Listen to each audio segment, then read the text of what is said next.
Okay. Hello students, welcome to CUET Mitra Prarambh batch 1। और आज का हमारा टॉपिक है एजुकेशन सिस्टम्स एंड प्रैक्टिसेस, जिसका फर्स्ट पार्ट हम लोगों ने प्रीवियस क्लास में पढ़ा था। उसी का नेक्स्ट पार्ट हम सेकेंड पार्ट इसमें पढ़ेंगे। Introduction to Indian education philosophy, ठीक, यानी कि भारतीय जो दर्शन है, जो शिक्षा का, एजुकेशन की जो फिलॉसफी है, उसके इंट्रोडक्शन यानी उसके बारे में हम जानेंगे। Ancient Indian education emphasized holistic development including spiritual, moral and intellectual growth. क्या है जो प्राचीन भारत की हमारी जो एजुकेशन सिस्टम है, वो क्या है, वो किस चीज़ पर जोर डालती है? वो जोर डालती है, वो एम्फेसाइज करती है एक होलिस्टिक डेवलपमेंट, यानी कि हर एक एंगल जो शिष्य हैं, जो स्टूडेंट्स हैं, जिनको टीचिंग प्रोवाइड की जा रही है, जिन्हें नॉलेज दिया जा रहा है, उनका एक होलिस्टिक डेवलपमेंट होना चाहिए। उनका विजडम यानी उनका इंटेलेक्चुअल ग्रोथ हो, साथ में उनका एक पर्सनालिटी डेवलपमेंट हो, स्पिरिचुअल ग्रोथ हो, तो एक holistic development including spiritual, moral and intellectual growth. I told you कि क्या है कि उनको ऐसा विजडम भी दिया जा रहा है जो उनकी डेली लाइफ के लिए इंपॉर्टेंट है। इसके अलावा उनको उनके इनर सेल्फ के लिए, स्पिरिचुअल ग्रोथ के लिए और प्लस एथिकल वैल्यूज भी उनको दी जा रही हैं। Knowledge was classified into two types. क्या था? जो ज्ञान था, जो नॉलेज दिया जा रहा था, उसको दो भागों में हम उसको बांट सकते हैं, या वो दो तरीके का था। क्या? द फर्स्ट वन इज पराविद्या। पराविद्या दैट इज हायर नॉलेज, ठीक, यानी कि नॉलेज, ज्ञान का वो लेवल जिसको हम हायर एजुकेशन बोलते हैं ना, सिमिलर टू दैट, आप उस तरीके से समझ सकते हैं हायर नॉलेज। एंड अपरा विद्या दैट इज लोअर नॉलेज। इसको मैं आगे एक्सप्लेन करूंगी कि व्हाट इज पराविद्या एंड व्हाट इज अपरा विद्या। Texts like Rigveda, Yajurveda and Upanishads were foundational sources for education. क्या थे? बेसिक सोर्सेज, यानी बेस क्या था एजुकेशन का? तो क्या सोर्सेज हैं? ऋग्वेदास, वेद में जो हमारा सबसे प्राचीन, जो सबसे पुराना वेद है ऋग्वेद। इसके अलावा Yajurveda and Upanishad. Upanishad base होते थे। ये सारे जो टेक्स्ट थे एंशियंट, ये क्या होते थे? ये इंडियन एजुकेशन सिस्टम के बेस होते थे, शिक्षा के आधार होते थे, ठीक, फाउंडेशनल कोर्स जैसे हम बोलते हैं ना, वो। Teachers were regarded as figures of high respect akin to divine beings in guidance and wisdom. As I told you in the previous class, जो गुरु होता था हमारी भारतीय शिक्षा परंपरा में, इंडियन एजुकेशन ट्रेडिशन में, जो टीचर होता था, जो गुरु होता था, उसको सोसाइटी में बहुत ज़्यादा रिस्पेक्ट की नज़र से देखा जाता था। सिर्फ उसके स्टूडेंट्स ही नहीं, जो कम्युनिटी होती थी, ठीक है, चाहे वो एलीट ग्रुप हो सोसाइटी का, चाहे वो लोअर ग्रुप हो सोसाइटी का, वो सभी गुरु को बहुत ज़्यादा रिस्पेक्ट से, बहुत ज़्यादा सम्मान के साथ में देखा जाता था, उन्हें माना जाता था। एकिन टू डिवाइन बींग्स, यानी उनको साधारण जो लोग होते हैं, सिंपल साधारण मनुष्य के तौर पर नहीं, बल्कि डिवाइन, दिव्य दिव्य व्यक्तित्व के तौर पर, उनको डिवाइन फिगर के तौर पर उनको जाना समझा जाता था, ठीक है। In guidance and wisdom. बुद्धि, विजडम यानी बौद्धिकता, यानी बुद्धि, बुद्धि से रिलेटेड। तो ऑब्वियसली अगर कोई गुरु है तो वो क्या कर रहा है? वो इंटेलेक्चुअल है, वो विजडम से भरा हुआ है, तो इसके लिए भी, और प्लस वो क्या कर रहा है? एक अच्छा लाइफ जीने के लिए आपको गाइड भी दे रहा है, आपको नॉलेज भी दे रहा है, गाइडेंस दे रहा है, तो इसलिए टीचर को रिस्पेक्ट के भाव से देखा जाता था।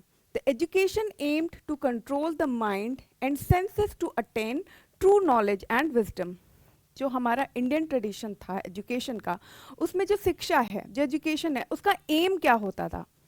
एम होता था उसका टू कंट्रोल द माइंड, अपने माइंड को कंट्रोल करना, ठीक, अपने दिमाग को कंट्रोल करना, और अपने सेंसेस को कंट्रोल करना। सेंस यानी कि जैसे आईज, ठीक है ना, 5 सेंसेस होते हैं, आप सभी लोगों ने पढ़ा है, eyes, ears, tongue, skin and nose. तो अपने सेंसेस को कंट्रोल करना, यानी हमें क्या चीज़ हमें देखनी है, क्या चीज़ हमें नहीं देखनी चाहिए, या किस तरीके की बातें हमें बोलनी चाहिए, किस तरीके की बातें हमें नहीं बोलनी चाहिए, क्या अच्छा है सुनने में और क्या बुरा है जो हमें नहीं सुनना चाहिए। तो ये कंट्रोल, ठीक, अपने सेंसेस पे कंट्रोल और अपने माइंड पे control, the mind and senses, ठीक, दिमाग पर कंट्रोल। आप अपने सेंस पे कब कंट्रोल कर पाएंगे? आप तभी जब आप सोचेंगे, है ना, जब आपके पास जब सोचने की क्षमता होगी, जब when you will thought better, you will think better, right? जब आप अच्छा सोचेंगे तब आप अपने दिमाग को कंट्रोल कर पाएंगे, अपने सेंसेस को कंट्रोल कर पाएंगे। और अच्छा सोचने के लिए, अच्छा थिंक करने के लिए, अच्छे थॉट्स लाने के लिए माइंड में, आपको अपने माइंड पर कंट्रोल होना ज़रूरी है। वही कंट्रोल क्या कर रहा है, ये हमारा एजुकेशन सिस्टम प्रोवाइड करता था। The tradition emphasized not only intellectual growth but also ethical and spiritual discipline। जो मैंने इस पॉइंट में आपको बताया कि हमारा जो एंशिएंट इंडियन एजुकेशन है, जो सिस्टम है, वो क्या है, एक होलिस्टिक डेवलपमेंट को एम करता है, ठीक। तो क्या है, द ट्रेडिशन, जो हमारे इंडियन एजुकेशन का जो ट्रेडिशन है, जो एक परंपरा रही है, वो क्या कर रहा है, नॉट ओनली इंटेलेक्चुअल ग्रोथ, केवल बौद्धिक विकास की बात नहीं कर रहे हैं, केवल आपके दिमाग को नहीं बढ़ाना है, केवल आपको स्किल ही नहीं देनी है, या आपको जो है जो बुक्स की नॉलेज होती है, ठीक है, वो ही नहीं प्रदान करना है, but also ethical and spiritual discipline. आपको नैतिक वैल्यू ज्ञान भी होना चाहिए, एथिक्स का, ठीक है। हमने पढ़ा था अपने पिछले टॉपिक में कि एथिक्स क्या है, तो उसका नॉलेज होना चाहिए। साथ में स्पिरिचुअल डिसिप्लिन यानी द इनर सेल्फ, आध्यात्म।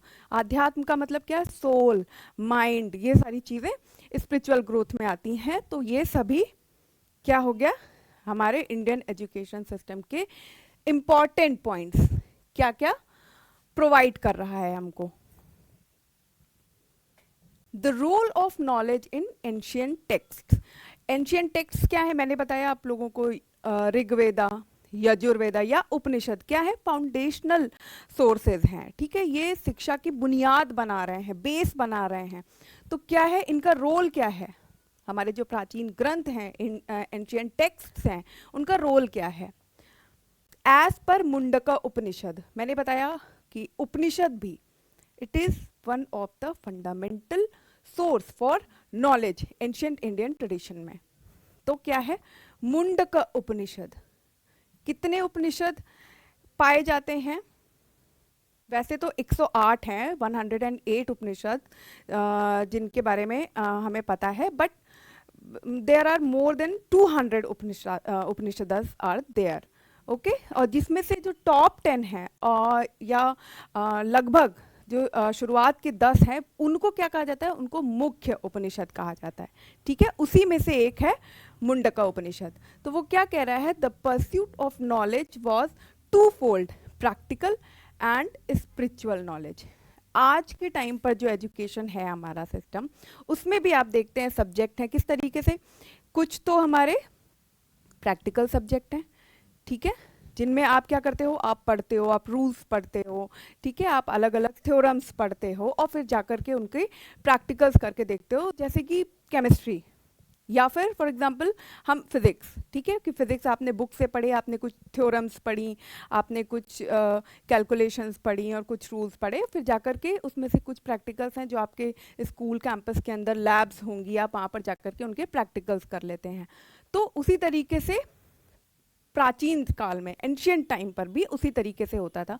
तो मुंडक उपनिषद बता रहा है कि नॉलेज जो है, जो गेन किया जाता था, जो नॉलेज दिया जाता था, वो दो तरीके का होता था। The first one is practical and the other one is spiritual knowledge. एक वो व्यवहारिक, प्रैक्टिकल को क्या हम बोलेंगे, व्यवहारिक, यानी वो नॉलेज जिसको आपने पढ़ा, देखा, समझा, फिर आप उसको अपनी डेली लाइफ में आप उसको यूज भी कर रहे हैं, उसको व्यवहार में लेकर के आ रहे हैं, आप उसको प्रैक्टिकली आप उसको यूज कर सकते हैं, देख सकते हैं, या किसी को समझा भी सकते हैं। But the other one that is spiritual knowledge. Spiritual knowledge क्या है, जो आपके सेंसेस को कंट्रोल करना सिखाता है, ठीक है, जो आपके माइंड को कंट्रोल करना सिखाता है अंदर से, यानी आपकी सोल, आपके माइंड, आपके इनर जो सेल्फ है आपका, उसको क्या करता है, उसको हाई लेवल पर लेकर के जाता है। आपकी समझने की क्षमता, चीज़ों को देखने की क्षमता, इन सारी चीज़ों में ग्रोथ लेकर के आता है spiritual knowledge. Higher knowledge led to understanding to eternal Brahma and ideal in spiritual growth. अभी आप लोगों ने देखा हायर नॉलेज क्या था, परविद्या। क्या हम लोगों ने पढ़ा, परविद्या, ठीक है। अभी हम लोगों ने पिछली स्लाइड में पढ़ा था परविद्या, दैट इज हायर नॉलेज। तो क्या है higher knowledge, led to understanding the eternal Brahma and ideal in spiritual growth. यानी कि ये जो दो हमने मुंडका उपनिषद के आधार पर जो हमने नॉलेज के दो रूप देखे अलग अलग, प्रैक्टिकल एंड स्पिरिचुअल नॉलेज, इसमें से जो स्पिरिचुअल नॉलेज है वो किस में आ रहा है, परविद्या में। परविद्या दैट इज हायर नॉलेज, ठीक, उच्च शिक्षा। To understand the eternal Brahma, eternal Brahma यानी कि शाश्वत ब्रह्म। शाश्वत ब्रह्म मीन्स संपूर्ण जगत के बारे में, ब्रह्मांड के बारे में, ठीक है, उसकी समझ पैदा करना। यानी आप जो है आपके यूनिवर्स में, ठीक है, आप जो है एक छोटा सा प्लैनेट है, प्लैनेट अर्थ, उसके एक पर्टिकुलर किसी कंट्री के किसी एक विलेज, टाउन या सिटी में आप रह रहे हैं, लेकिन वहाँ पर रहते हुए भी, एक छोटी सी जगह में रहते हुए भी आपको अपने आसपास जितना आपको दिख रहा है, जितना आप घूम सकते हैं, टहल सकते हैं, देख सकते हैं, उससे कहीं ज़्यादा जो चीज़ आपने नहीं देखी उसके बारे में भी आपको ज्ञान प्राप्त होना, नॉलेज मिलना, ठीक। Eternal Brahma and ideal in spiritual growth, आपकी स्पिरिचुअल आध्यात्म की वृद्धि के लिए, स्पिरिचुअल ग्रोथ के लिए क्या है, आइडियल है higher education. Shaunaka an important figure, Shaunak, rishi Shaunak, हमने लास्ट क्लास में हमने इनके बारे में पढ़ा था। ऋषि सौनक क्या है, एन इम्पॉर्टेंट फिगर, बहुत important person, approach knowledge as a path to universal understanding. इन्होंने नॉलेज को किस तरीके से समझा, इन्होंने नॉलेज को, जो ऋषि सौनक थे, इन्होंने नॉलेज को यूनिवर्सल अंडरस्टैंडिंग यानी पूरी ब्रह्मांड को समझने के लिए इनको जो रास्ता दिखा, वो रास्ता इन्हें ज्ञान की तरफ लेकर के आया। यानी कि ऋषि सौनक का जो नॉलेज था, वो नॉलेज को किस तरीके से देखते थे कि ये नॉलेज जो है हमको एक यूनिवर्सल अंडरस्टैंडिंग की तरफ लेकर के जाएगा। यानी जो हमारी स्किल्स हैं, जो हमें नॉलेज से मिल रही हैं, या जो हमारी इंटेलेक्चुअल ग्रोथ हो रही है, उससे अलग हट करके स्पिरिचुअली हमें ग्रो करेगा। जिन चीज़ों के बारे में, जो चीज़ें हमें दिख रही हैं, जो हमारे सेंसेस काम करके हमें दिखा रहे हैं, समझा रहे हैं, उनसे परे जा करके, उनसे हट करके भी जो जो कुछ है इस यूनिवर्स में, उसके बारे में समझ पैदा करना, ठीक, दैट इज स्पिरिचुअल। तो क्या बता रहे हैं कि मार्ग जो ज्ञान का मार्ग है, जो नॉलेज है, वो एक पाथ है, ठीक है, एक पाथ है जो हमें यूनिवर्सल अंडरस्टैंडिंग की तरफ लेकर के जाता है। The teacher student relationship was central, marked by respect and dedication. गुरु शिष्य परंपरा, हमारा जो इंडियन एजुकेशन ट्रेडिशन है, जो हमारे एंशिएंट इंडियन एजुकेशन की जो एक परंपरा है, ज्ञान की परंपरा हम जिसे बोलते हैं, वो क्या है, टीचर स्टूडेंट रिलेशनशिप, बहुत इंपॉर्टेंट है। As I told you in our previous class कि मैंने उसमें बताया था आप लोगों को कि एक टीचर और एक स्टूडेंट्स के बीच में किस तरीके का बॉन्ड होता था, फैमिली की तरीके का बॉन्ड होता था। क्यों? क्योंकि एक बहुत ही यंग एज से स्टूडेंट जाकर के टीचर के साथ रहता था और एक लंबा वक्त वो लोग साथ में बिताते थे, तो उनका होलिस्टिक डेवलपमेंट टीचर की तरफ से होता था। यानी उन्हें ज्ञान भी दे रहे हैं, इसके साथ साथ उनको लाइफ स्किल्स भी दे रहे हैं, और लाइफ की जो डेली रूटीन में जो चीज़ें होती हैं वो भी टीचर्स उन्हें सिखा रहे हैं। तो एक गुरु शिष्य परंपरा, टीचर और स्टूडेंट के बीच का जो रिलेशनशिप था, वो क्या था, इस पूरे ट्रेडिशन का, इस पूरे एजुकेशन सिस्टम का सेंटर था, ठीक है। Marked by respect and dedication, क्या है, मैंने बताया आपको कि टीचर क्या होता था, बहुत रिस्पेक्टेड था सोसाइटी में, और जो ये एक जो ट्रेडिशन था, ठीक है, जिसको मैंने सेंटर बताया, जो रिलेशनशिप था टीचर और स्टूडेंट का, वो रिलेशनशिप किस चीज़ पे बेस्ड था, बेस था वो रिस्पेक्ट पे। स्टूडेंट्स जो हैं वो टीचर को रिस्पेक्ट दे रहे हैं, बहुत ज़्यादा रिस्पेक्ट दे रहे हैं, प्लस डेडिकेशन के साथ में, समर्पण के साथ में, कि जो गुरु हैं हमारे वो हमें नॉलेज देंगे, उस नॉलेज की वजह से हम स्किलफुल होंगे, हम स्पिरिचुअली ग्रो करेंगे, इंटेलेक्चुअली ग्रो करेंगे, हम अपनी लाइफ में कुछ बड़ा अचीव कर पाएंगे अपने गुरु की वजह से। तो ये एक ग्रैटिट्यूड का भाव है, एक रिस्पेक्ट है गुरु के लिए, साथ में एक डेडिकेशन है सीखने का, नॉलेज के लिए। ठीक है। The true knowledge was seen as a means to experience and understand the soul. Soul means Purusha. Purusha. The true knowledge. True knowledge क्या है?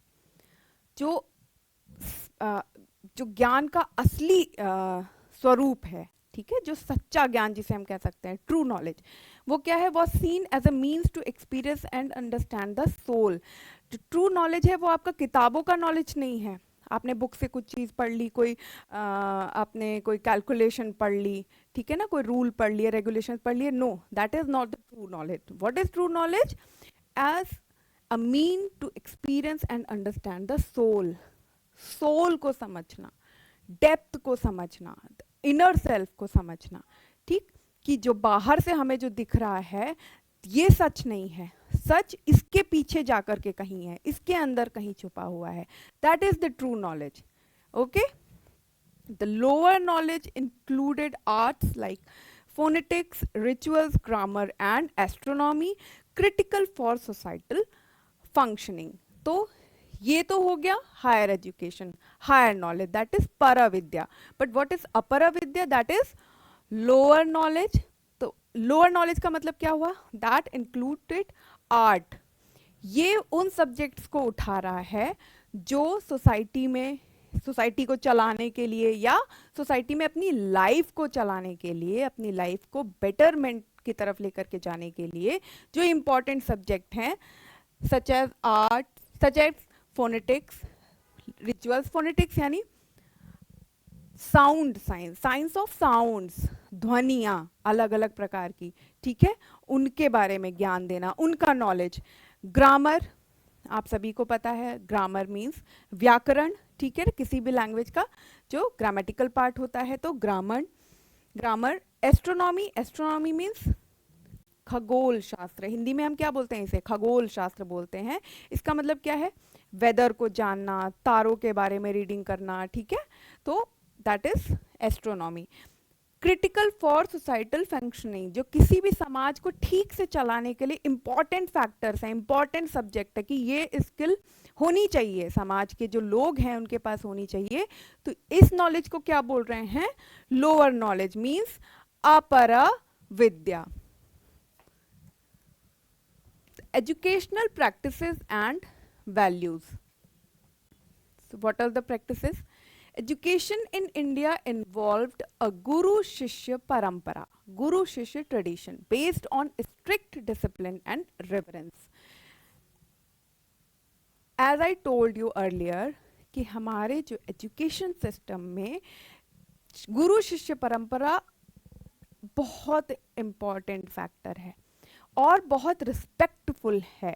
आज के समय में भी, हम एंशियंट टाइम की ना भी बात करें, आज के समय में भी अगर आप किसी कोई ऐसे इंटेलेक्चुअल किसी पर्सन का, ठीक है ना, कोई इंटेलेक्चुअल कोई पर्सन है, अगर आप जो है उनके बारे में पढ़ेंगे, जानेंगे, तो वो कहीं ना कहीं किसी ना किसी टाइम पीरियड में, किसी ना किसी समय में वो अपने टीचर के बारे में या अपने गुरु के बारे में बताते हैं, ठीक है, अपने टीचर के बारे में बताते हैं, और विद लॉट्स ऑफ रिस्पेक्ट, बहुत ज़्यादा एक आदर के साथ में, सम्मान के साथ में। तो आज के समय में भी जो लोग सोसाइटी में, ठीक है ना, या आप अपने आसपास जो लोग देखेंगे, या अपने आसपास नहीं, आजकल तो इतने साधन संसाधन है कि आप वर्ल्ड के इंटेलेक्चुअल जो पर्सनालिटीज़ हैं बड़ी बड़ी, आप उनके बारे में देख सुन सकते हैं, उनके बारे में जान सकते हैं। तो वो जो है अपनी बातचीत में या अपनी बुक्स में, राइटिंग्स में अपने टीचर्स का जब वो जिक्र करते हैं, अक्सर कई जो है बड़ी बड़ी पर्सनालिटीज़ करते हैं, तो उनके बारे में एक रिस्पेक्ट, एक डेडिकेशन शो करते हैं। तो ये जो ट्रेडिशन है, ये जो परंपरा थी गुरु शिष्य संबंधों की, ठीक है ना, relationship between the teacher and the student, ये आधार है, ठीक है। और इसमें क्या इंपॉर्टेंट था? स्ट्रिक्ट डिसिप्लिन, अनुशासन, स्ट्रिक्टली, कि इसमें आपको कोई किसी तरीके की छूट नहीं है, आप डिसिप्लिन रहेंगे, प्लस साथ में रिवरेंस। किसी भी तरीके से किसी भी सिस्टम में अगर मान लीजिए फॉर एग्जांपल आपके कोई टीचर हैं, ठीक है, वो आपको कोई सब्जेक्ट पढ़ाते हैं आपके स्कूल में, आपके आसपास, वो आपको फॉर एग्जांपल इंग्लिश पढ़ा रहे हैं या मैथ पढ़ा रहे हैं, मैथ पढ़ाते समय वो बहुत ज़्यादा स्ट्रिक्ट रहते हैं कि नहीं, आपको 1 मिनट के लिए भी इधर उधर नहीं देखना है, आपको फोकस करना है, कंसंट्रेशन के साथ में पढ़ाई करनी है। तो अगर क्या स्ट्रिक्टली सिर्फ उनके कहने से या उनका एक एटमॉस्फेयर बनाने से क्या आप हो जाएंगे फोकस्ड? नहीं। कितनी देर हो पाएंगे? तब तक नहीं हो पाएंगे जब तक आपके अंदर वो डेडिकेशन नहीं होगा उस नॉलेज को गेन करने का, प्लस आपके टीचर के लिए एक रिस्पेक्ट का फील नहीं होगा, ठीक है ना, एक रिस्पेक्टफुल आपके अंदर कोई एक भाव नहीं आ रहा है अपने टीचर के लिए, एक डेडिकेशन नहीं है, तब तक आप उस स्ट्रिक्ट डिसिप्लिन को फॉलो नहीं कर सकते। तो उस स्ट्रिक्ट डिसिप्लिन को फॉलो करने के लिए क्या इंपॉर्टेंट है?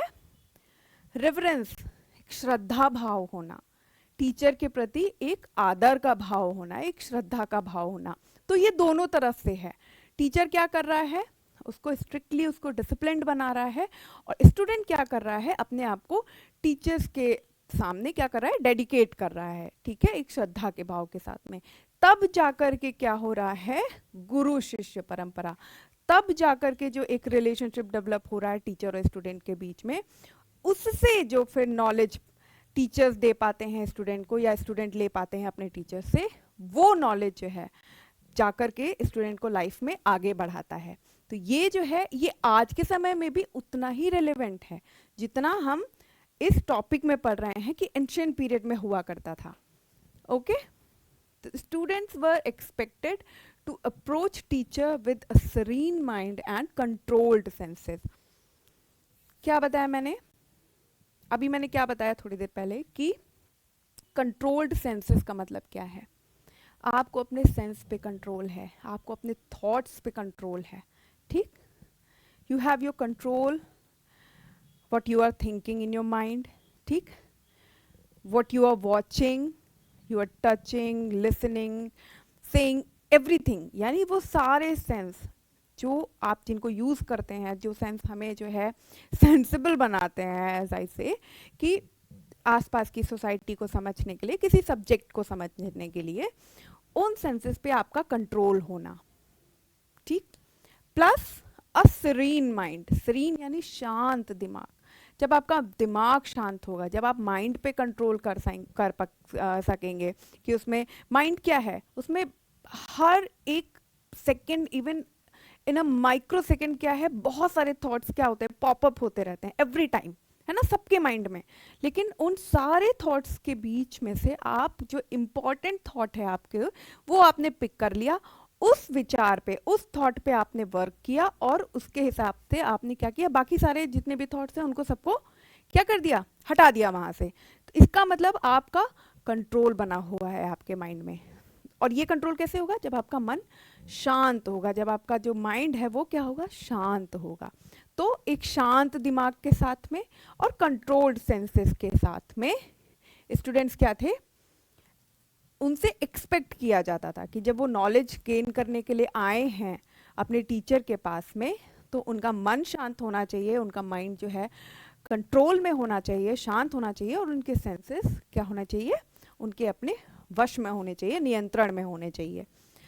Instructions often included moral directives like respect for truth, dharma and continuous learning. जो इंस्ट्रक्शंस थे, जो स्टूडेंट्स को इंस्ट्रक्शंस दिए जाते थे, कौन देता था? टीचर्स देते थे, ऑब्वियसली ऑर्डर्स देते थे जिन्हें वो फॉलो करते थे। तो उन इंस्ट्रक्शंस में क्या क्या होता था? रिस्पेक्ट फॉर ट्रुथ, जो सच है, जो सत्य है, उसके प्रति एक रिस्पेक्ट का भाव होना। यानी आप कैजुअली नहीं ले सकते, आप ट्रुथ को आप कैजुअली नहीं ले सकते कि अरे ठीक है किसी बात में हाँ सच तो ये था लेकिन अरे मैंने झूठ बोल दिया, कैजुअली नहीं। क्यों? क्योंकि आपने कैजुअली जिस चीज को आप करना स्टार्ट करेंगे, आपका दिमाग कहीं ना कहीं उन चीजों के लिए क्या होता है, हैबिचुअल होता चला जाता है। तो अगर आप जो है कैजुअली ही सही, आप अगर झूठ का सहारा ले रहे हैं, झूठ बोल रहे हैं, तो आपके दिमाग में आपकी इस तरीके की हैबिट डेवलप होंगी कि आप जो सच है उसकी इंपॉर्टेंस को आप कम करना शुरू कर देंगे अपनी लाइफ में, और वो क्या करेगा, वो हमेशा डाउनफॉल की तरफ लेकर के जाएगा। तो टीचर्स क्या सिखा रहे हैं, क्या इंस्ट्रक्ट कर रहे हैं कि रिस्पेक्ट फॉर ट्रुथ, सच का सम्मान होना चाहिए, सत्य का, ठीक। इसके साथ में धर्म, धर्म का मतलब क्या था, पिछली क्लास में मैंने बताया, धर्म मीन्स कर्तव्य, आपकी ड्यूटी क्या है, क्या काम करना आपका धर्म है, क्या नहीं करना आपका धर्म है, तो that is duty. And continuous learning, और लगातार सीखते रहना। ऐसा नहीं है कि आपने एक सब्जेक्ट पढ़ लिया कि हाँ आपने जो है, आपको साइंस की बुक में 5 चैप्टर दिए गए, आपने 5 चैप्टर पढ़ लिया, अब आपकी लर्निंग खत्म हो गई। नो, लर्निंग का मतलब है कि लगातार सीखते रहना, कुछ ना कुछ सीखते रहना। कुछ भी आप सीख रहे हैं वो सब क्या है, वो सब नॉलेज ही तो है। जितना आप किताबों से पढ़ रहे हैं, इसके अलावा आप अपनी डेली लाइफ में जो कुछ भी सीख रहे हैं वो क्या है, वो नॉलेज है, ठीक। तो continuous learning. There was an emphasis on the interdependence of teacher and pupil in the acquisition of knowledge. There was an emphasis on the interdependence of teacher and pupil. ये क्या है, किस चीज से जुड़ा हुआ है, ये जुड़ा है इस चीज से, गुरु शिष्य परंपरा से। कोई भी रिलेशनशिप गुरु और शिष्य, टीचर और स्टूडेंट के बीच में कोई रिलेशनशिप है, ठीक है, वो रिलेशनशिप रिस्पेक्ट के भाव से, रेवरेंस के भाव से डेवलप हुआ है, ठीक है। उस रिलेशनशिप में क्या है, एक इंटरडिपेंडेंसी आ गई, यानी जो गुरु है वो टीचर एज अ टीचर क्यों जाना जा रहा है, क्योंकि ऑब्वियसली वो इंटेलेक्चुअल पर्सन है। कोई भी हमारी सोसाइटी में बहुत सारे लोग हैं आसपास, हमारे हो सकते हैं, आप लोगों के आसपास हो सकते हैं, जो क्या है, विजडम से भरे हुए हैं, इंटेलेक्चुअल हैं, लेकिन आप उनको टीचर नहीं मानेंगे। टीचर आप उन्हीं को मानेंगे जो आपको नॉलेज दे आकर के, ठीक है, जो आपको सही नॉलेज दे, सही रास्ते पर लेकर के जाए, कई सारी स्किल्स आपको देगा, वो टीचर है। और स्टूडेंट क्या है या शिष्य क्या है, जो उस नॉलेज को श्रद्धा के भाव से, एक रिस्पेक्ट देते हुए उस नॉलेज को गेन करें। तो इंटरडिपेंडेंसी है इस पूरे ट्रेडिशन के लिए, क्या है, गुरु और शिष्य एक दूसरे पर डिपेंडेंट हैं, निर्भर हैं, ठीक। क्यों, क्योंकि जो है, अगर टीचर जो है अपने स्टूडेंट के प्रति, जैसा हम लोगों ने पढ़ा पिछली क्लास में कि जो हमारे एंशिएंट सिस्टम था उसमें टीचर उसको चाइल्ड लाइक, वो स्टूडेंट को कैसे ट्रीट करता था, बच्चे की तरीके से ट्रीट करता था। तो एक वो भाव, ठीक है ना, उस फील के साथ में कि इसे हमें ज्ञान देना है, इसे नॉलेज देना है, इसको लाइफ में स्किलफुल बनाना है, ये अपनी लाइफ को अच्छी जगह बेहतर लेकर के जाए, ठीक। और स्टूडेंट क्या है कि ये हमारे गुरु हैं जो हमें नॉलेज दे रहे हैं, जिनकी वजह से हमारी लाइफ अच्छी होगी, हम स्किलफुल होंगे, तो एक दूसरे पर डिपेंडेंट हैं। Donations at the completion of studies, students received guidance on leading a virtuous life. क्या था, on the completion of studies, जब उनकी पढ़ाई पूरी हो जाती थी, उनकी स्टडी कंप्लीट हो जाती थी, तो क्या था, स्टूडेंट्स को क्या मिलता था, गाइडेंस मिलता था, है ना, एक पाथ। टीचर्स उनको क्या शो कर रहे हैं, लाइफ में जो है बहुत सारे रास्ते हो सकते हैं, पर जो टीचर हैं वो क्या है, आपको सही पाथ चूज करने में आपकी हेल्प करते हैं, आपको गाइड करते हैं सही दिशा में लेकर के, सही डायरेक्शन में आपकी लाइफ को लेकर के जाने के लिए। तो वो गाइडेंस टीचर्स को क्या मिलता था, वो गाइडेंस मिलता था जो उन्हें एक फुलफिल लाइफ की तरफ, एक अच्छी लाइफस्टाइल की तरफ, एक अच्छी लाइफ की तरफ उनको लेकर के जाता था। Donations and gifts to the teacher upon courses completion were encouraged as expressions of gratitude. तो स्टूडेंट्स को क्या मिल रहा है, गाइडेंस मिल रहा है, टीचर्स को क्या मिल रहा है, donations and gifts.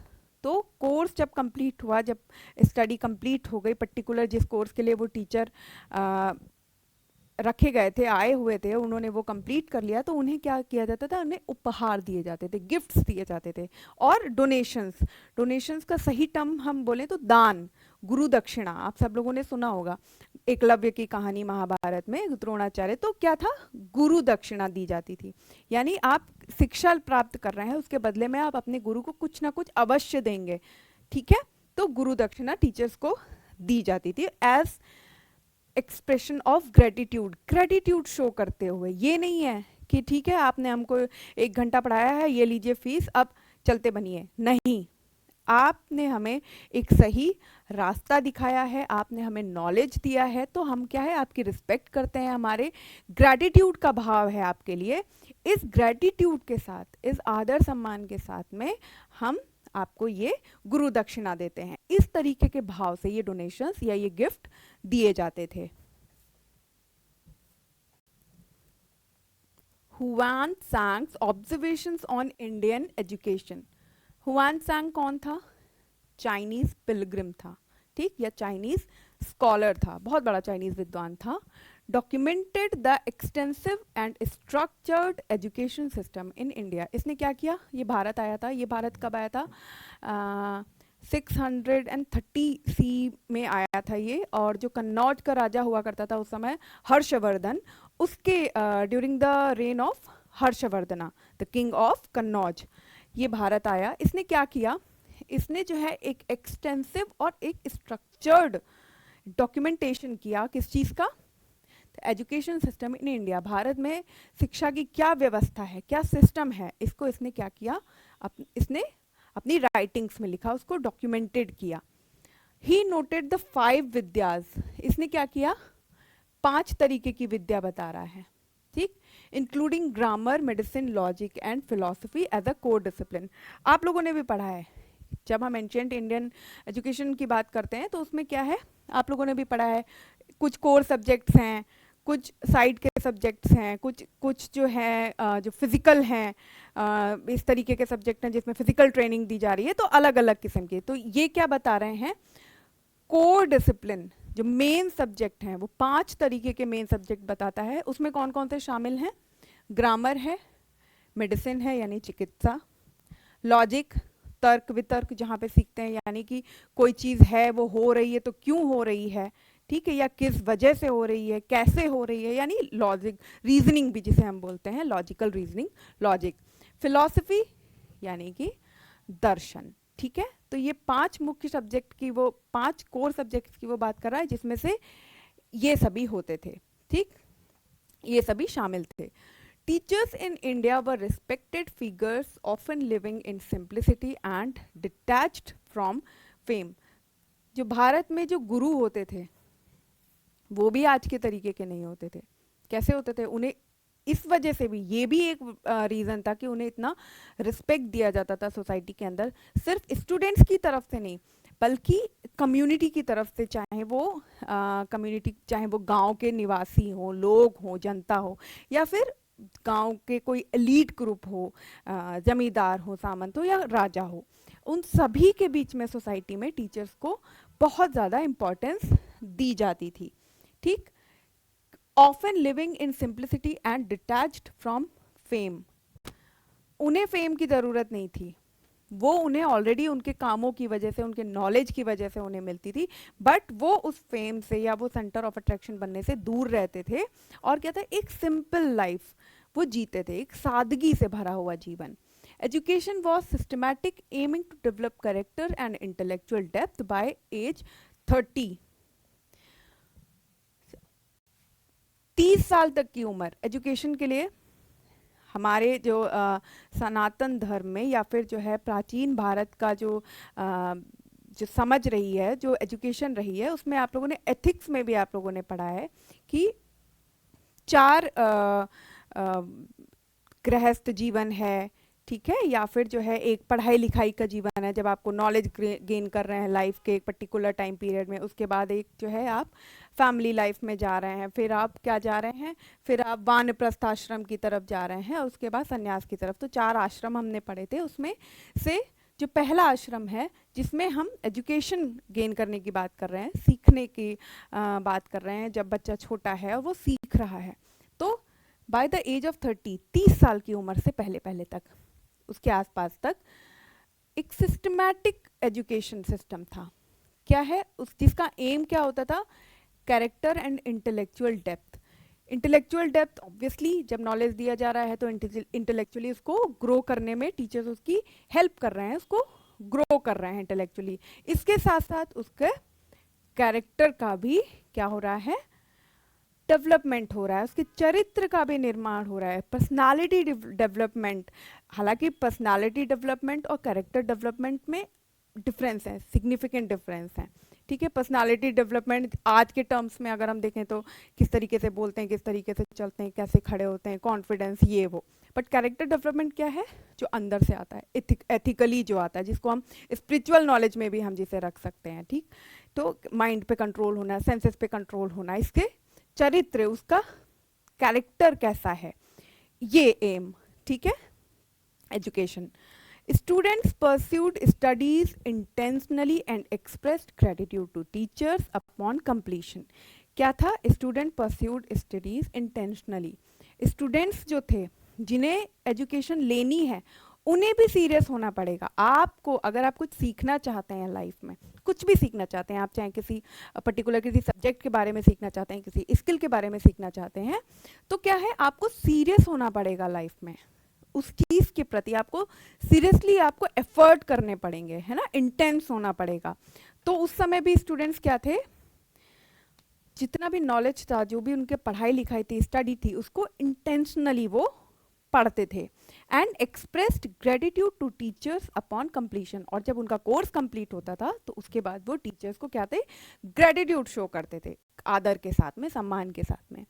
His observations highlight the respect and depth associated with education in India. ये हम लोगों ने, ये हम क्या पढ़ रहे हैं, ये हम चाइनीज पिलग्रिम जो है हुआन सांग, उनके बारे में पढ़ रहे हैं कि उन्होंने क्या क्या ऑब्जर्व किया भारत में आकर के। उनके ऑब्जर्वेशंस थे, वो क्या हाईलाइट कर रहे हैं, the respect and the depth, जिसके बारे में हम लोगों ने पढ़ चुके हैं, हम लोगों ने कई बार चर्चा की है कि टीचर के प्रति रिस्पेक्ट, डेडिकेशन, श्रद्धा का भाव, एंड द डेप्थ की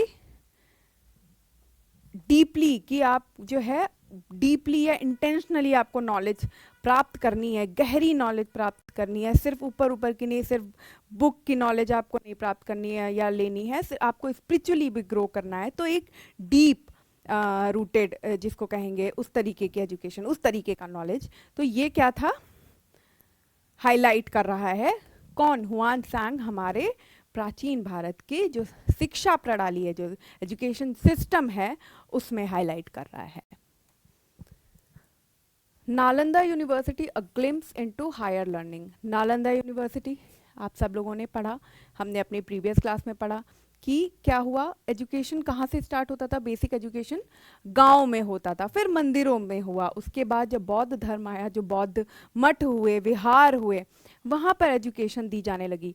और उन विहार के आसपास जब हायर एजुकेशन की नीड महसूस हुई, तब क्या हुआ, कई सारी यूनिवर्सिटीज़ डेवलप हुए। उसी में से एक क्या है, नालंदा यूनिवर्सिटी, कहाँ का है, बिहार का। It was a prestigious institution surrounded by a vast brick wall for protection. क्या था, एक बहुत बड़ा कैंपस था और चारों तरफ क्या था, ईंटों की एक दीवार थी, ब्रिक वॉल था। Its architectural splendor included towers, observatories and large serene ponds with lotus. क्या था, इसका जो स्ट्रक्चर था, इसका जो वास्तु जिसको हम कहते हैं, उसमें क्या था, बड़े भव्य, स्प्लैंडर्ड, भव्य से मीनारें थी, टॉवर्स थे, एंड ऑब्जर्वेटरीज। ऑब्जर्वेटरीज क्या होती हैं, जैसे आप सबके स्कूल्स में क्या है, लैब्स होती हैं, ठीक, वैसे ही क्या होती थी, ऑब्जर्वेटरीज होती थी, जहाँ पे बैठ के वो क्या कर रहे हैं, क्या सीख रहे हैं, वेदर के बारे में ऑब्जर्व कर रहे हैं ना।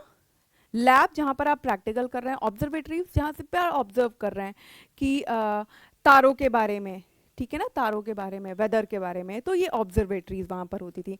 एंड लार्ज सीरीन पॉन्ड्स, और खूब बहुत बड़े बड़े लोटस के पॉन्ड हुआ करते थे, शांत से, ठीक है, जिस लोटस के फ्लावर के ponds. The university attracted over 10,000 students and housed numerous resident scholars. हमने पिछले क्लास में पढ़ा था कि क्या होते थे, रेजिडेंशियल इंस्टीट्यूशंस होते थे, बच्चे जाते थे, स्टूडेंट्स वहाँ पर रह कर के, रुक करके पढ़ाई करते थे। तो इतनी तो नालंदा क्या है, इतना बड़ा कैंपस था कि लगभग 10,000 स्टूडेंट्स उसमें पढ़ते थे, आते थे एडमिशन के लिए।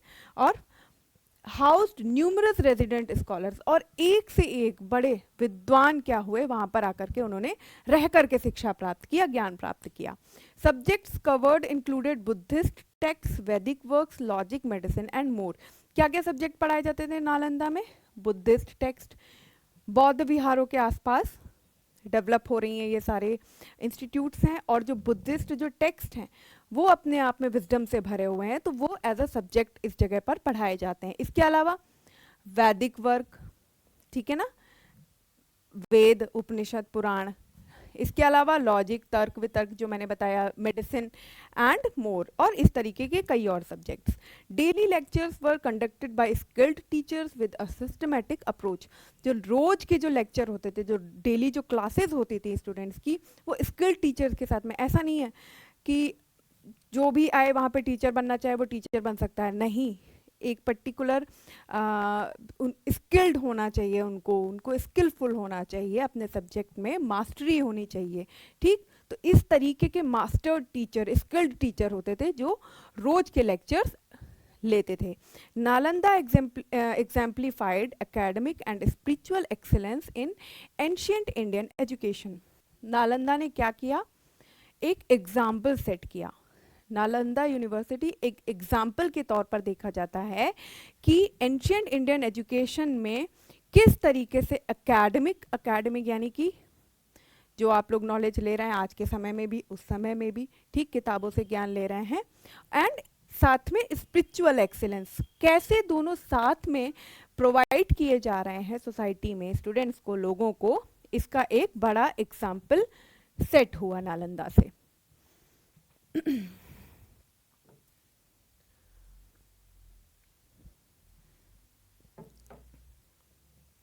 Education during the 17th and 18th century. Modern India की तरफ आ गए हम, ठीक। अब देख रहे हैं हम क्या है। एक्सप्लोरर्स लाइक पिएट्रो डेला वेले observed Indian education simplicity and accessibility. कौन है पिएट्रो डेला वेले?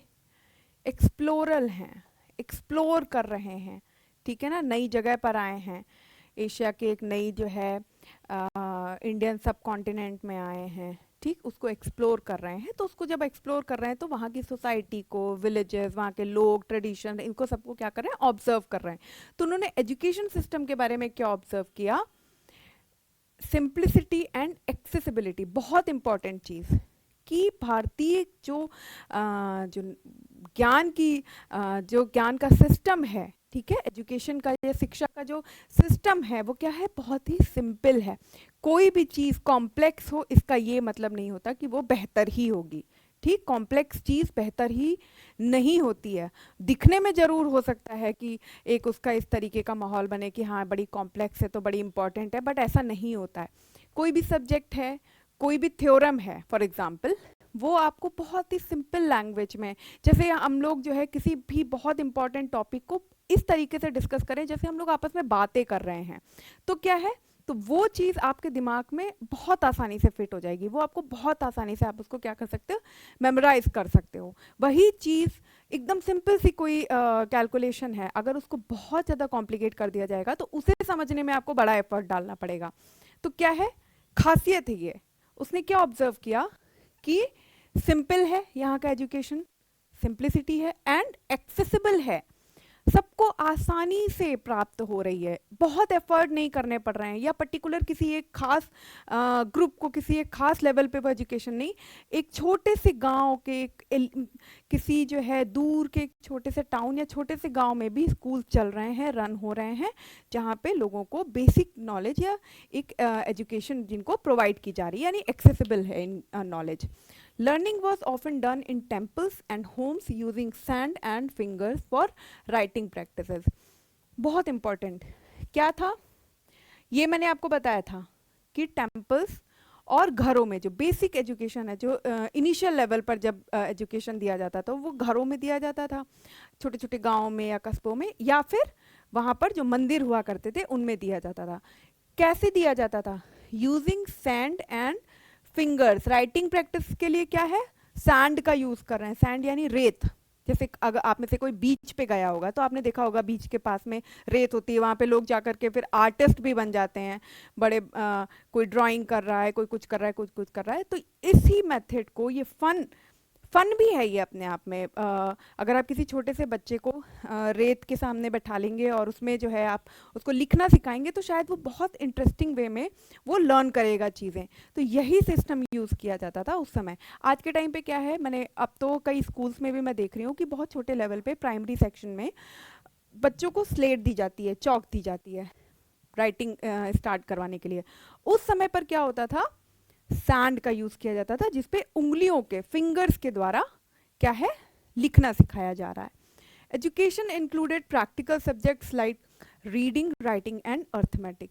प्रैक्टिकल सब्जेक्ट्स, प्रैक्टिकल यानी जो आपको डेली लाइफ में आपके लिए इंपॉर्टेंट हैं, ठीक है ना, पढ़ना आना चाहिए, है ना, पढ़ना आना चाहिए, लिखना आना चाहिए, और साथ में क्या है, अर्थमेटिक, अंक गणित, हिंदी में क्या बोलते हैं हम इसे, अंक गणित बोलते हैं, यानी सिंपल कैलकुलेशंस आपको आने चाहिए, जोड़ना घटाना, ठीक है, आप डिवाइड करना, मल्टीप्लाई करना, तो ये अर्थमेटिक में आता है। तो ये जो है एजुकेशन ऑलमोस्ट छोटे से छोटे गाँव में भी स्टूडेंट्स को प्रोवाइड की जाती थी। The community involvement was central and the villagers supporting teachers and education।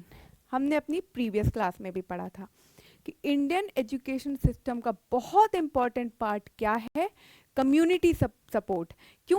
क्योंकि एजुकेशन तो फ्री थी, मुफ्त में शिक्षा दी जा रही है, लेकिन अगर कोई नालंदा या तक्षशिला जैसी बड़ी यूनिवर्सिटी है, वहाँ पर अगर 5000 स्टूडेंट्स रह रहे हैं और 200 टीचर्स रह रहे हैं, तो उनके रहने की व्यवस्था, उनके खाने पीने का इंतज़ाम, ये सब क्या हो रहा है, ये सब कम्युनिटी के थ्रू हो रहा है। तो एजुकेशन के अंदर इस कम्युनिटी सपोर्ट का बहुत इंपॉर्टेंट रोल है, ठीक, सेंट्रल रोल है। Villagers supporting teachers and education, जो शिक्षक हैं उनके रहने की व्यवस्था, उनके खाने पीने की व्यवस्था तो गांव वाले कर रहे हैं, कम्युनिटीज कर रही हैं। Indigenous schools in India centered to various social classes promoting literacy and skills। Very important। क्या है, जो भारतीय स्कूल हैं वो क्या है, centred to various social classes, समाज के बहुत सारे क्लास यानी कि वर्ग, ठीक है, अलग अलग क्लास के लोगों को, अलग अलग ग्रुप के लोगों को क्या कर रहे हैं, प्रमोट कर रहे हैं उनके बीच में लिटरेसी एंड स्किल, यानी उन्हें स्किलफुल होना चाहिए उनको, और लिटरेसी होनी चाहिए उनको, उनको बेसिक पढ़ना लिखना, लिटरेसी यानी साक्षरता, तो उनको बेसिक पढ़ाई लिखाई उनको आनी चाहिए, और साथ में क्या है, उनको स्किल्ड होना चाहिए, ठीक, तो जिससे वो क्या है, अपनी लाइफ को अच्छे से इजीली वो लाइफ को अपनी चला सकें। Learning methods were innovative and economical, emphasising memorisation and pair connection. Learning methods क्या थे, मैंने बताया अभी, राइटिंग मेथड के बारे में हमने बताया, सैंड एंड फिंगर्स क्या थे, इनोवेटिव थे। अब क्या है, सैंड पे आप किसी बच्चे को फिंगर से लिखना सिखा रहे हैं, ये इनोवेटिव आइडिया भी है, एट द सेम टाइम ये क्या है, इकोनॉमिकल भी है, इसमें आपको कोई एक्स्ट्रा एफर्ट लगाना नहीं पड़ रहा है, कोई पैसे खर्च नहीं करने पड़ रहे हैं, और साथ में क्या है, आप बच्चे को सिखा भी पा रहे हैं, उसको नॉलेज भी दे पा रहे हैं।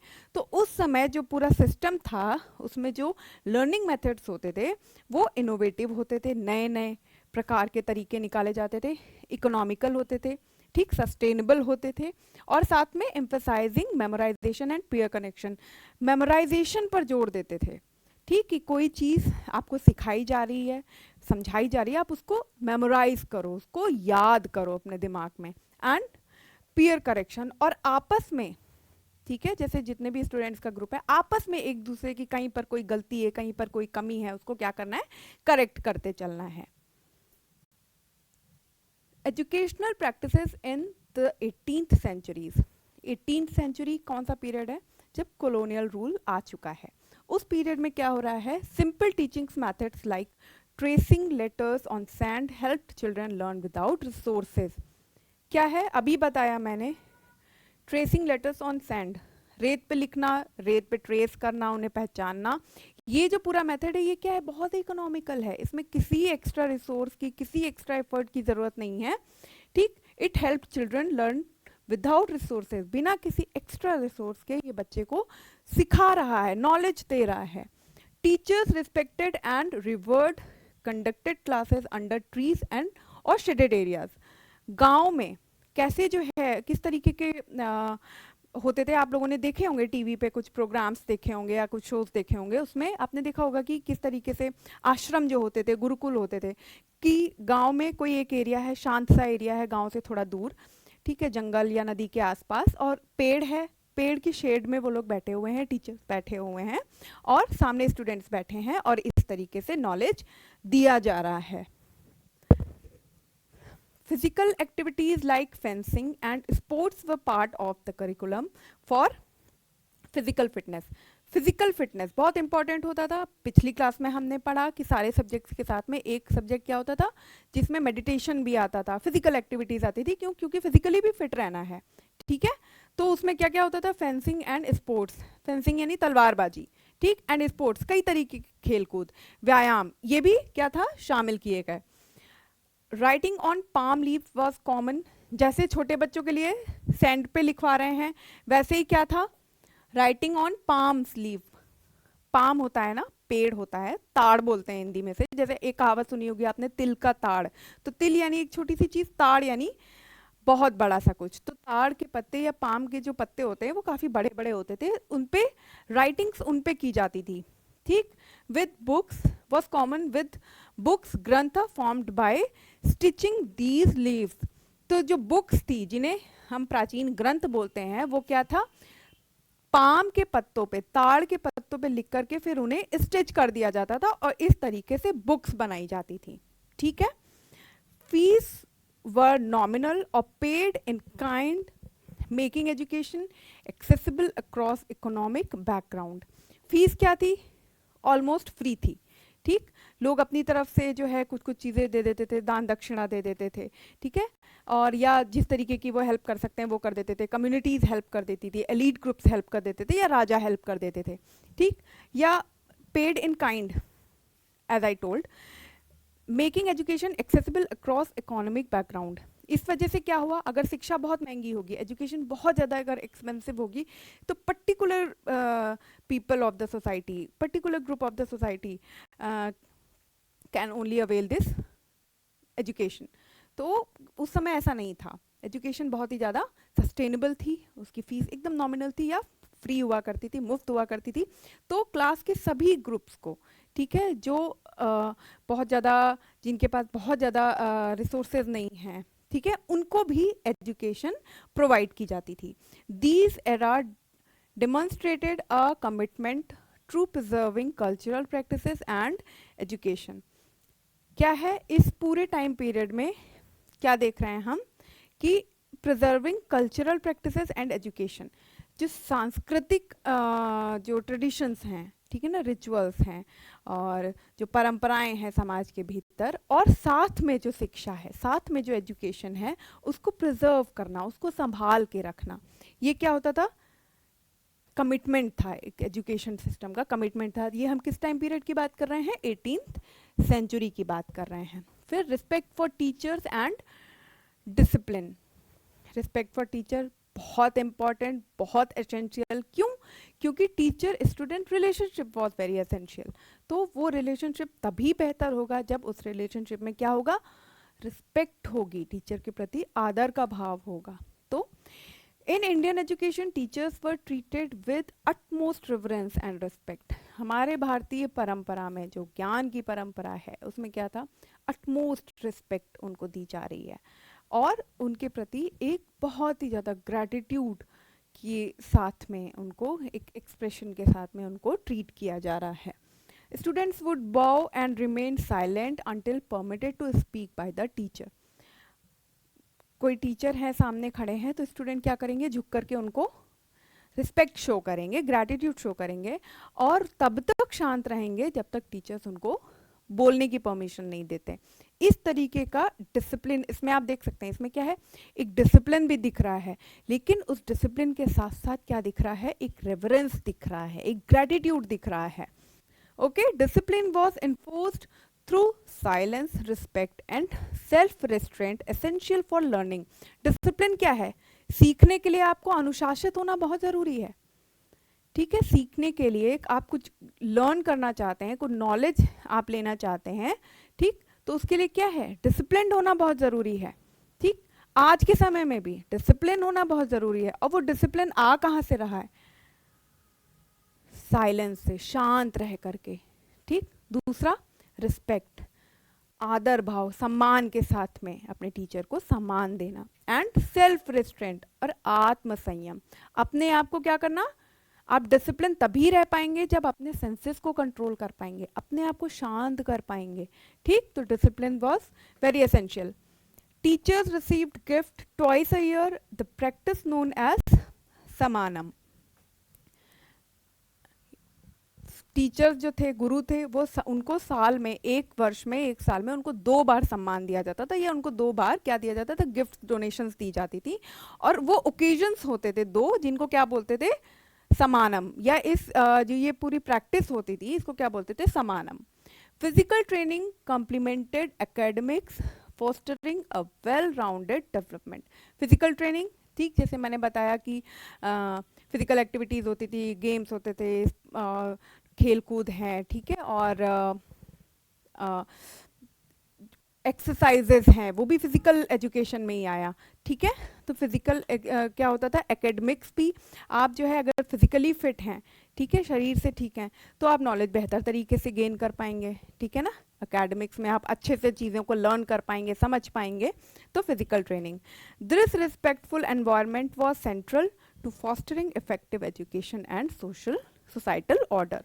तो इस तरीके का एक एनवायरनमेंट बनाया जाता था, ठीक है ना, सीखने के लिए, ज्ञान को प्राप्त करने के लिए, एजुकेशन गेन करने के लिए इस तरीके का एक सिस्टम बनाया जाता था। Indigenous school, the village education network. Indigenous school, village education यानी विलेज इंस्टीट्यूशन, बेसिक एजुकेशन। जब कोई बच्चा है और उसका जब बेसिक एजुकेशन स्टार्ट हो रहा है, तो वो कहाँ से स्टार्ट हो रहा है, घरों से स्टार्ट हो रहा है, या गांव में जो है, जैसे हमने अभी बताया, हमने अभी पढ़ा, डिस्कस किया कि किसी पेड़ के नीचे, नदी के किनारे या जंगल के आसपास टीचर बैठे हैं, कुछ स्टूडेंट्स बैठे हैं और वो पढ़ाई कर रहे हैं, अपनी ज्ञान प्राप्त कर रहे हैं, नॉलेज का काम कर रहे हैं। Pre colonial India had a widespread network of village schools across Bengal and Bihar. जो प्री कॉलोनियल फेज है, यानी भारत में ब्रिटिशर्स के आने का के पहले का जो दौर है, ठीक है, उसका जो शुरुआती एकदम दौर है, उसमें क्या है, एक वाइड स्प्रेड नेटवर्क है विलेज स्कूल्स का, गांव के स्कूल का एक बहुत बड़ा नेटवर्क है। स्पेशली कहाँ कहाँ मिल रहा है हमें, बंगाल में और बिहार में। अभी जो हमने नालंदा यूनिवर्सिटी की बात की, ये बिहार की यूनिवर्सिटी है। बंगाल आज के टाइम पर भी, जो हमारे देश में जो वेस्ट बंगाल का जो एरिया है, वहाँ के लोग आपको सबसे बहुत ज़्यादा आपको इंटेलेक्चुअल मिल जाएंगे, बहुत ज़्यादा पढ़े लिखे लिटरेट मिल जाएंगे, क्योंकि डीप रूटेड एक वहाँ का क्या रहा है, एक हिस्ट्री रही है वहाँ पे एजुकेशन की। ठीक है, schools in nearly every village provided basic education in reading, writing and math। लगभग हर एक गांव में, भले ही वो गांव बहुत डेवलप हो या बहुत डेवलप ना हो, चाहे उसमें 10 फैमिलीज रहती हो, चाहे उसमें 100 फैमिलीज रहती हो, लगभग हर एक गांव में क्या है, स्कूल्स मिल रहे हैं, और उन स्कूल्स में बेसिक एजुकेशन दी जा रही है। बेसिक एजुकेशन में क्या बताया था मैंने आपको, रीडिंग, राइटिंग एंड अर्थमेटिक, यानी आपको पढ़ना सिखाया जा रहा है, लिखना सिखाया जा रहा है, और सिंपल एक जो आपको डेली लाइफ के लिए आपको गणित की ज़रूरत है, जितनी मैथ की उतनी मैथ सिखाई जा रही है। Parents contributed grain or small fees to support teachers, creating a self-sustaining system। हमने पिछली क्लास में भी पढ़ा, एक सेल्फ सस्टेनिंग सिस्टम है, जिसमें क्या है, कम्युनिटी सपोर्ट कर रही हैं। अगर वो विलेज में कोई स्कूल है तो विलेजर्स उसको सपोर्ट कर रहे हैं। जो पेरेंट्स हैं, जो स्टूडेंट्स आ रहे हैं, उनके जो पेरेंट्स हैं, वो अपने ग्रेटिट्यूड शो कर रहे हैं, किस तरीके से एक नॉमिनल सी अमाउंट वो दे रहे हैं, या फिर अगर वो अमाउंट नहीं दे सकते तो वो क्या कर रहे हैं, वो ग्रेन, वो अनाज दे रहे हैं, क्योंकि जो टीचर्स रह रहे हैं वहाँ पर या जो स्टूडेंट्स हैं, क्या है, उनके रहने खाने की व्यवस्था। तो सेल्फ सस्टेनिंग सिस्टम है। Over 1 lakh students schools were estimated in Bengal and Bihar, indicating a large literacy base. लगभग सिर्फ बंगाल और बिहार की बात हो रही है, प्री कॉलोनियल फेज में लगभग 1 लाख के करीब स्कूल्स मिल रहे हैं जहां पर बेसिक एजुकेशन दी जा रही है। तो इससे हमें क्या पता चल रहा है कि इस पूरे एरिया में लिटरेसी, बड़े लेवल पर लिटरेसी है, लोग बड़े लेवल पे साक्षर हैं कि एटलीस्ट उन्हें पढ़ना लिखना आता है, और एक सामान्य जिसको कैलकुलेशन बोलते हैं प्लस माइनस, ठीक है, वो उन्हें आ रहा है, वो कर रहे हैं। Teachers often came from the community, familiar with local needs and customs. जो टीचर्स हो रहे हैं, इन सभी विलेज स्कूल्स की खासियत क्या है कि छोटे छोटे गांव में स्कूल्स हैं और उसी गांव के बीच में से जो टीचर्स हैं वो उसी गांव की कम्युनिटी के बीच में से आ रहे हैं, जिसके पास बेसिक स्किल्स हैं कि वो स्टूडेंट्स को या लोगों को वो बेसिक एजुकेशन प्रोवाइड करवा सकें। These schools demonstrated India's deep-rooted commitment to accessible education. Very important. ये जो विलेज स्कूल नेटवर्क है, ठीक है, हमारे इंडियन एजुकेशनल सिस्टम का, वो क्या कर रहा है? It demonstrated India's deep-rooted commitment to accessible education. इसका क्या कमिटमेंट है? बहुत गहराई से, बहुत डीपली इसका कमिटमेंट ये है कि हमें एजुकेशन को सस्टेनेबल बनाना है और साथ में इसको एक्सेसिबल बनाना है, कि ऐसा ना हो कि कोई गांव जो है वो लिटरेसी से छूटा रह जाए, ठीक, बेसिक एजुकेशन से छूटा रह जाए। तो ये कमिटमेंट है इस पूरे नेटवर्क का, हमें देखने को मिलता है कि सोसाइटी को, गांव को क्या हो, पढ़ा लिखा होना चाहिए, बेसिक एजुकेशन उनके पास होनी चाहिए। 19th century perspective on Indian education. अब 19th सेंचुरी यानी जब ब्रिटिश रूल पूरी तरीके से हमारे देश में क्या हो चुका है, फैल चुका है, कॉलोनियल पीरियड की हम बात कर रहे हैं। British accounts noted the wide spread literacy and education in India before colonial rule. अभी हम लोगों ने 18th सेंचुरी की बात की, pre British area, pre colonial rule के पीरियड की पहले की हम बात कर रहे हैं। उसमें क्या है, जो ब्रिटिश अकाउंट्स हैं, ठीक है, उसमें क्या देखने को मिल रहा है, वाइड स्प्रेड लिटरेसी है। क्यों? क्योंकि विलेज स्कूल नेटवर्क का तो कमिटमेंट ही था कि एक्सेसिबिलिटी होनी चाहिए, बेसिक एजुकेशन हर किसी को मिलनी चाहिए, और उसके लिए वो कमिटमेंट थे, उसकी वो कोशिशें करते रहते थे। तो लिटरेसी थी and education in India before colonial rule, और ज्ञान, एजुकेशन यानी शिक्षा और साक्षरता, literacy and education. Local chiefs, landlords and communities funded education as a moral and social duty.